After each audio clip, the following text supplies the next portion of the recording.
Assalamualaikum warahmatullahi wabarakatuh. Sebelumnya perkenalkan kami dari kelompok 13 dan anggotanya adalah ada Ibnu Fajar dan Farasrai Al-Ramadan. Di sini kami akan mempresentasikan tentang semiotik dimensi parateks in transaction. Oke, presentasi ini mengkaji dimensi semiotik elemen praintelektual dalam konteks studi terjemahan.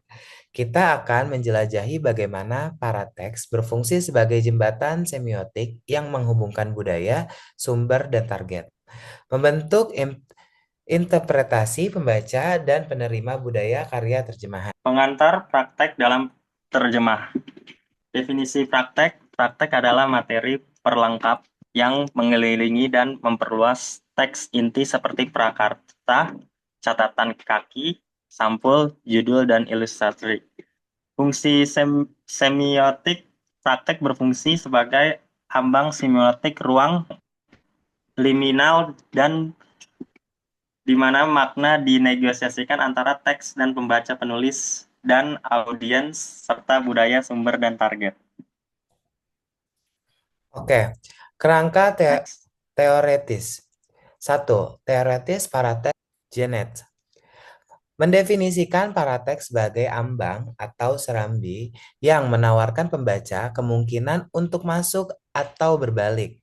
Yang kedua, ada pendekatan semiotik menggunakan model triadik, tanda Peirce, dan teori kerja sama intelektual Eko untuk menganalisis fungsi parateks sebagai sistem tanda kompleks. Yang ketiga, studi terjemahan memperluas kerangka Genet untuk mengatasi tantangan khusus transfer tekstual lintas budaya dalam terjemahan. Fungsi semiotik parateks dalam terjemahan membingkai dan mengontekstualisasikan praktik fungsi sebagai penanda semiotik yang menandakan bagaimana pembaca harus mendekati karya terjemah. Dua, memediakan budaya. Elemen paratekstual berfungsi sebagai mediator semiotik antara budaya, sumber, dan target. Tiga, membangun keaslian dan eksotisme. Praktek sering menggunakan strategi semiotik untuk membangun gagasan keaslian atau ekosistem di sekitar teks terjemah. Empat, mengungkapkan agensi penerjemah. Visibilitas penerjemah dalam praktek mengungkapkan sifat termedisasi dari teks terjemahan. Studi kasus, terjemahan ulangi Anna Karenina. Satu, terjemahan kontens Genet 1901. Aparatus paratekstual minimal menekankan daya tarik universal karya Tolstoy sebagai mengurangi khususnya Rusiana. Terjemahan Prival dan Volokhozhiki tahun 2000. Parateks ekstensif yang menekankan komitmen mereka untuk mereproduksi kekhasan gaya dan budaya Tolstoy. Pengesahan semiotik. Perbandingan parateks menggunakan perubahan signifikan dalam pendekatan terjemahan dan konteks budaya. Studi kasus manga dalam terjemahan. Ada tiga. Instruksi membaca menjelaskan arah membaca kanan ke kiri, berfungsi sebagai penanda semiotik perbedaan budaya. Dua, catatan budaya menjembatani kesenjangan pengetahuan budaya antara pembaca Jepang dan Barat. Efek suara, keputusan untuk mempertahankan atau mengubah efek suara Jepang merupakan pilihan semiotik kompleks. Parateks digital dan ruang semiotik baru.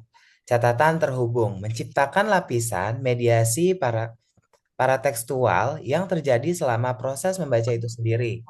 Definisi pop-up berfungsi sebagai jembatan semiotik yang mengakui perbedaan linguistik sambil berusaha mengatasinya. Anotasi pembaca memungkinkan pembaca berpartisipasi dalam penciptaan parateks memperluas dimensi semiotiknya. Dimensi Ideologis semiotika paratekstual ada tiga. Pilihan politis, pemilihan elemen budaya untuk dijelaskan, ditekankan, atau dihilangkan dalam praktek merupakan pilihan semiotik yang signifikan secara politis.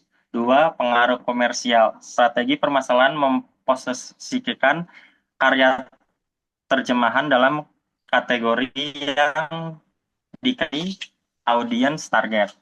Tiga, konteks histori. Praktek mencerminkan ideologi dominan pada periode tertentu, seperti bingkai anti-Soviet Perang Dingin. Implikasi untuk studi terjemahan. Pemahaman lebih dalam, analisis semiotik para teks menggunakan kompleksitas, proses terjemahan, dan penerimaan budaya. Kedua, para teks terjemahan. Kesadaran akan dimensi semiotik para teks dapat menginformasikan strategi penerjemahan dan penerbitan. Yang ketiga, penelitian masa depan. Membuka jalan untuk studi komparatif lintas kombinasi bahasa dan tradisi sastra yang berbeda.